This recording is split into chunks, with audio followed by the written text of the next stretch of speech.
Boker Tov.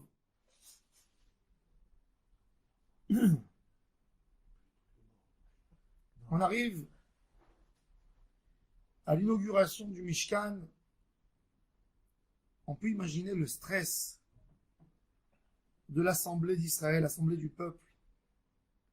On parle ici d'un lieu extraordinaire qui est venu pour réparer la faute du veau d'or. Il faut savoir que Am Israël a offert tout de suite ce qu'on leur a demandé, les dons. Et Moshe Rabbeinu attend un peu.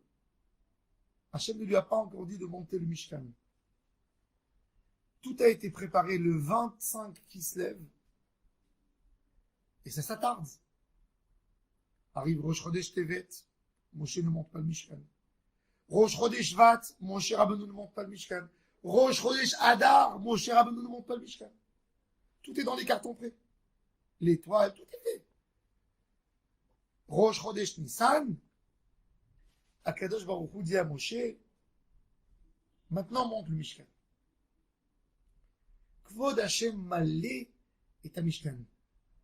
La nuée qui descend. La nuée. Et on voit la Shrina. Et Hashem dit depuis maintenant, vous allez me voir tous les jours avec nous.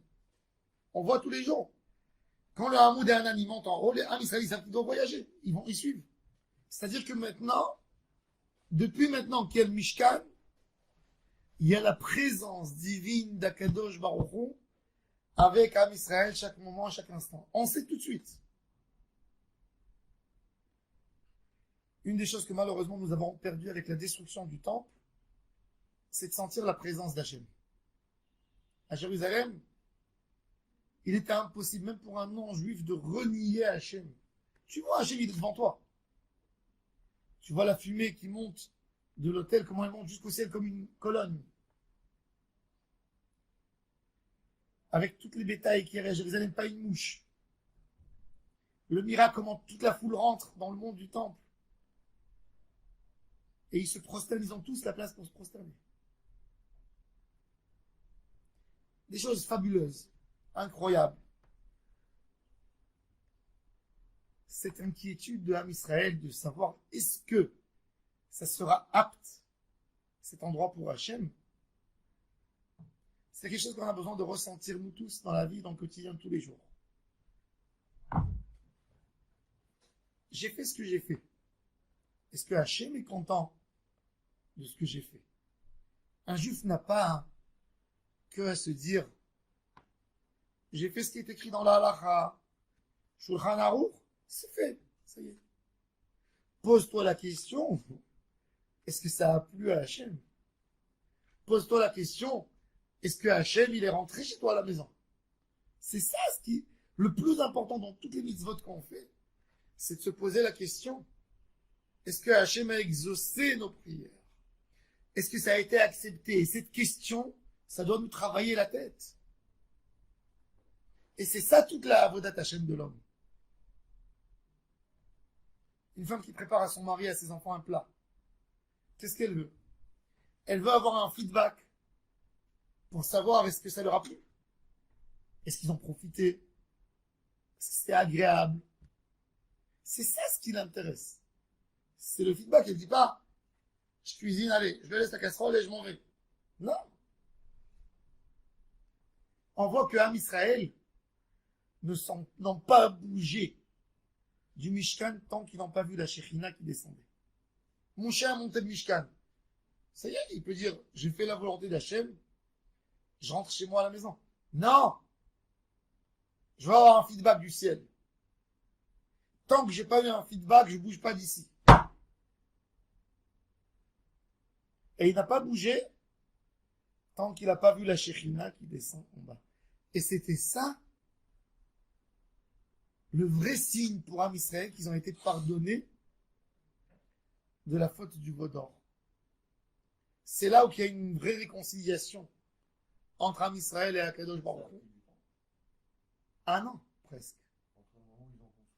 Ils ont fauté le 17 Tammuz. 9 mois après, Le Mishkan a été construit. Pour que la Shekhinah descende dans le Mishkan, c'était instantané quand ils ont fini ou Non, quand Moshe Rabbeinu il a monté quelques fois, le premier Nissan après les 7 jours, on monte, on remonte, on monte. Et là il a dit à Kadosh Baruch Hu, on a fait, tu dois venir, on veut voir. On veut voir est-ce que notre Teshuvah, elle vaut quelque chose. Un homme a le droit de demander un signe du ciel, dire Hachem, je veux savoir. Mais la Gemara a déjà nous dit qu'il y a des signes. Il y a une sérénité qui vient sur l'âme, il se sent apaisé. Quand il a fait quelque chose d'Hachem Shemaim, il sent Hachem en lui. C'est quelque chose qu'on ne peut pas l'expliquer. C'est un sentiment. On ne peut jamais expliquer à quelqu'un le goût d'un fruit exotique. Comment tu vas lui expliquer un goût? Faut goûter. Faut goûter. La shrina, on la sent. Quelqu'un sent la présence d'Akadosh. Shabbat, on sent le goût du Shabbat. Il n'y a rien à faire. On sent le goût du Shabbat. Est-ce qu'on peut expliquer le goût du Shabbat qui se rajoute dans les plats? Impossible d'expliquer. Impossible. Un goy qui vient et dit quelle épice je dois acheter? Je vais aller chez Spigol. Qu'est-ce qu'il faut acheter? Il n'y a pas. Tavlin, yesh, Shabbat shmo. Il n'y a rien à faire. Le roi romain, il a demandé à Rabbi Yehuda Nasi un jour, il a goûté une dafina chez lui Shabbat. Il a dit, c'est le meilleur plat que j'ai goûté de ma vie. Il a demandé à sa femme de lui refaire. Elle a fait, mais c'était pas. Il a dit, vous m'avez menti pour la recette. Il a dit à Israël a une épice qui s'appelle Shabbat. Shabbat. Velo netato Adonai Eloheinu legoyei haaretzot. Velo nchato malkeinu le'ovdei elilim. Tu ne l'as pas donné aux païens ce jour. Ki le'amcha Israël netato be'ahava. L'amour, c'est quelque chose en nous. C'est quelque chose qu'on ressent. C'est pas quelque chose qu'on peut acheter. C'est pas quelque chose qu'on peut prendre. C'est pas quelque chose qu'on peut se procurer. C'est quelque chose qu'on ressent. Moshe Rabbeinu a demandé à Kadosh Baruch Hu que tout le Ham Israël ressente la Shekhinah. Et c'est là qu'il a fait cette prière extraordinaire. Il a dit Tefila le Moshe Ish Elohim. Il a fait une prière, Moshe Rabbeinu. On a fait. Mais on veut sentir qu'on a fait. On veut un feedback de toi, Kadosh Baruch Hu. Montre-nous que tu es content. Vayere d'Hachem. Personne qui peut résister de la présence divine. C'est-à-dire que Kadosh Baruch Hu, parce qu'il y a des niveaux de présence divine. Le Ben Ish Chai dit qu'il y a des niveaux de Eliyahu Hanavi. Il y a un homme, il voit Eliyahu Hanavi d'une certaine manière.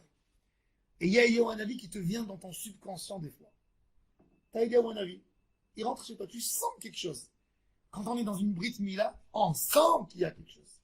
Celui qui se prépare un peu, qui fait un mikvé ce jour, il sent qu'il est standard, il sent qu'il y a quelque chose, il y a quelque chose.